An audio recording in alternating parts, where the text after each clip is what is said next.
Over thinking பண்ணுறவங்களுக்கு இலக்கை பற்றிய தெளிவு இருக்காது.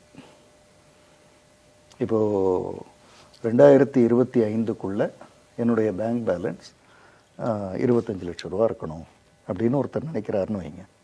25 லட்சத்தை தொட்ட அன்னைக்கு அவர் சந்தோஷமாயிடுவார். ஏன்னா அவருடைய திங்கிங் அவ்வளவுதான், அதோடு முடிஞ்சிடும். 25 இருக்கலாம், 30 கூட இருக்கலாம், ஏதாவது நல்ல வாய்ப்பு வந்ததுன்னா ஒரு 50 இருக்கலாம் அப்படின்னு நினைக்க ஆரம்பிச்சிட்டாருன்னா ஒருத்தர், ஏன்னா தெளிவில்லை. இப்போ அவருக்கு 25 வந்தும் நிறைவு இருக்காது, 30 வந்தும் நிறைவு இருக்காது, 35 வந்தும் நிறைவு இருக்காது, இன்னமும் வேறு ஏதாவது இருக்குமா, அதுவாக இருக்குமா, இதுவாக இருக்குமான்னு எதையோ ஒன்று. அப்போ இலக்கை பற்றி தெளிவு இருந்தால் ஓவர் திங்கிங் இருக்காது, ஓவர் திங்கிங்கான வாய்ப்பு இல்லை. இது ரெண்டாவது. மூன்றாவது விஷயத்துக்கு வரேன்.